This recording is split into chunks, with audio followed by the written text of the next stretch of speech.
Deus ajudar que dê tudo certinho, que eu não precise sair daqui até o fim da minha vida, eu acho que eu não vou ver falta d'água, você entendeu? Eu não vou sofrer as consequências. Agora você imagina o cara lá na capital, os nossos filhos, os nossos netos, e como é que vai ficar esse...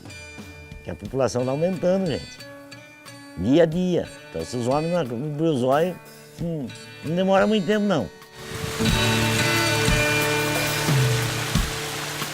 Todo mundo tem que ter consciência, né, que a água não é só pra gente também, né? A gente tem que usar e tem que manter ela corrente também, né? Se você usar aqui e acabar com ela aqui, ela não vai ajudar outro produtor para baixo, né? Sem a água para nós não é nada. Faltou água, faltou tudo. Aqui a gente está na região de Mata Atlântica, entre a Serra da Cantareira e a Serra da Mantiqueira. O sistema Cantareira justamente está nesse planalto, onde acontece a captação de água e essa captação de água vai para a região metropolitana de São Paulo. O projeto Semeando Água ele começou a partir das andanças que a gente tinha aqui na região. A gente conversou com proprietários, a gente fez mapeamento tanto do uso do solo quanto das áreas de preservação permanente.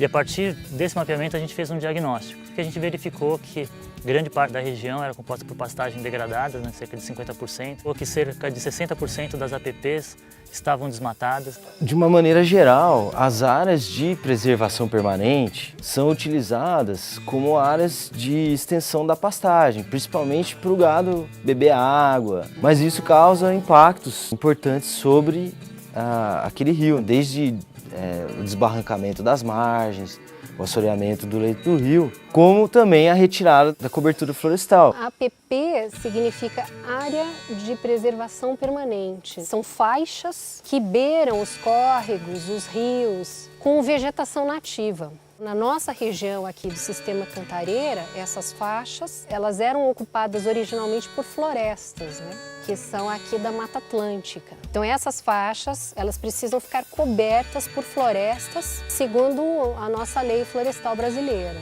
Você passava nas nascentes, você nem via as nascentes, né? Era tudo meio pasto, você nem via, o gado pisoteava, nem sabia onde a água nascia. Agora não, agora você vê onde a água nasce. Nós cerquemos lá na grota, que é a mina, que vem a água minha ali. E fizeram lá, cercaram 3.000 metros também lá. E faz 1 ano e meio, tá lá mato. Senão eu tinha ficado sem água esse ano. Tem que preservar, tem que plantar mais árvore e mais ainda, né? A água tem que ficar num lugar úmido, né? Um lugar com sombra, para ela sempre aumentar, senão ela diminui. Então a forma mais inteligente de você fazer na restauração é você valorizar e dar espaço para as espécies que existem aqui, que já estão adaptadas a esse local. Essa é a lógica do Flora Regional, que é uma base de dados com centenas de espécies. E nessa base de dados a gente fornece uma série de informações que são importantes para você tomar decisões e fazer a seleção daquilo que você vai plantar na região. Porque a gente tem muitas áreas de preservação permanente para restaurar. Então, para você fazer em larga escala, primeiro é preciso que o custo seja cada vez menor. Então, hoje a gente dispõe de recursos externos para a gente testar modelos, tipos de restauração que venham a baratear esses custos, porque quanto mais barato, mais provavelmente o produtor consegue recuperar as margens dos custos da água. Eles chegaram falando que precisava de uma área para fazer um experimento, de um reflorestamento. E eu falei para aqui tem uma árvore que eu quero recuperar ela. Aí eles começaram a plantar as árvores lá, dar uma arrumada. Depois disso que veio esse outro projeto que é a pastagem ecológica, né? Que a gente tem que colocar o gado cada 3 dias, deixar recuperar, para a quantidade de chuva que cair, ela absorver mais no solo. A principal forma da gente armazenar água em uma bacia hidrográfica é através do solo. O que tem sobre o solo é o que vai potencializar essa capacidade natural dele de armazenar a água da chuva. Portanto, se o pasto for rapado, o que acontece? Dá uma chuva, por exemplo, agora nós estamos aqui, deu uma chuva, amanhã já está seco lá, entendeu? Agora, se o pasto estiver alto, vai demorar 2, 3 dias para... Vai ser um depósito de água a mais.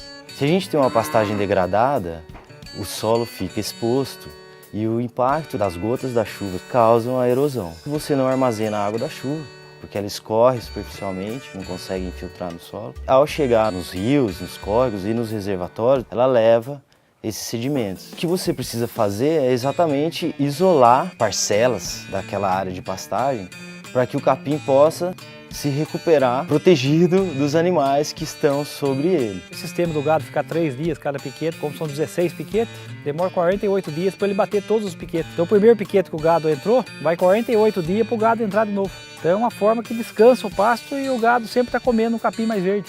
Então ajuda o meio ambiente, ajuda o gado e preserva mais a terra, né? A diferença que eu vejo maior é a quantidade da matéria verde que está sendo disponível para o gado no mesmo espaço. Então você consegue pôr até mais cabeças de gado no mesmo espaço, com ganho de peso melhor do que era e com a rotação de não deixar o pasto ficar muito raso. Então está sempre uma cama segurando a erosão, fazendo que a água penetre no solo para alimentar o lençol, que vai alimentar nossas nascentes. E aguentava aqui 20, 25 cabeças, né? O tempo da seca aqui. Agora tem 40. O gado de corte, se você for coisar no piquete, ele sai mais rápido. E ó, as vacas de leite também, ela dá mais leite. Ela não anda tanto, come, fica ali parado, não fica estressado. A primeira rotação que a gente fez nos piquetes, a gente aferiu um ganho de peso de 600 gramas dia por cabeça.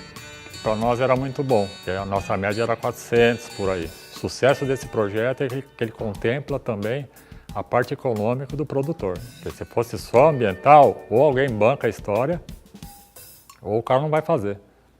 A ideia não é colocar a produção versus a conservação, mas sim pensar na produção e na conservação juntos. E outro ponto que é importante é uma mudança cultural interna, né? Porque somos uma família, cada um pensa de um jeito. Eu brinco que tem os ruralistas e os ambientalistas, e eles estão sempre no embate.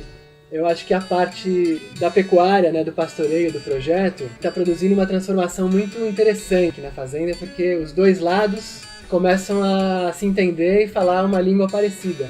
O meu pai, que sempre gostou de ter gado, e eu e meu irmão, a gente querendo tirar os pastos e tirar o gado das nascentes. De repente tem esse projeto de pastoreio que contempla todas as partes e está sendo muito interessante dentro da família. Depois de tantos anos aí navegando, tem uma instituição com esse peso que tem o IP, né, que a gente já há muito tempo conhece e respeita, me dá uma certa tranquilidade de falar, acho que eu estou num caminho bacana. A gente trabalha com proprietário rural, com representantes das prefeituras dos 8 municípios, representantes das secretarias de meio ambiente e de educação, alunos, coordenadores e professores da rede pública. A comunicação ela vem no projeto como um tema transversal, onde ela permeia todas as frentes do projeto, seja a frente de uso do solo, de restauração, de educação ambiental. A gente espera que até o final do projeto haja uma interação entre esses proprietários rurais que cuidam, né, e vão continuar cuidando das unidades demonstrativas do projeto e os educadores desses 8 municípios, né? Esses educadores vão conhecer as unidades demonstrativas e, sabendo sobre o projeto, eles poderão levar os estudantes deles para as unidades e trabalhar a educação ambiental em loco. Isso é fundamental, porque eles são multiplicadores, né? Eles vão passar esses conhecimentos para muita gente. Muitas vezes eles perguntam coisas sobre o ambiente que a gente não tem muita informação para passar para eles. E eu acho que uma das importâncias desse curso é o poder conseguir falar com eles com mais propriedade e de repente dar alguma certeza, né? Muito mais do que conscientizar as pessoas é sensibilizá-las para que elas façam algo de diferente. Quando a gente toca o coração delas, elas vão fazer não por obrigação, mas porque elas acreditam nisso. Importante, acho que é manter essa energia viva, né? A gente está fazendo, tá procurando um caminho de transformação e vislumbrando que isso reverbere, né? Que isso atinja outras pessoas positivamente.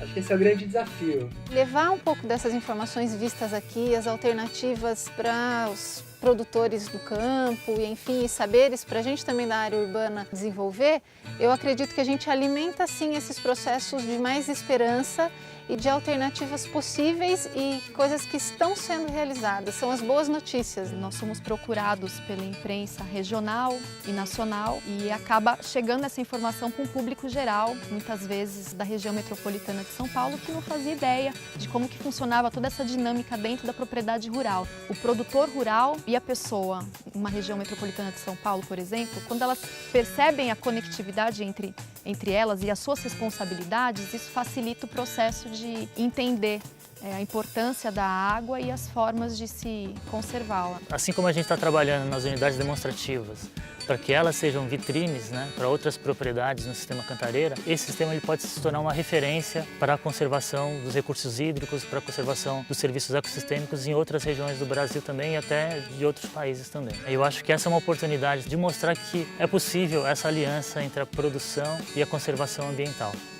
O sonho da gente é sempre melhorar mais, né? Sempre preservar mais, fazer tudo certinho para dar tudo certo. O negócio melhorou 100%, nem 50%, 100%. Então tá muito bom. Estou muito contente. Eu espero que outras pessoas aderem ao projeto. Eu acredito nele. E você está produzindo água, que é vida.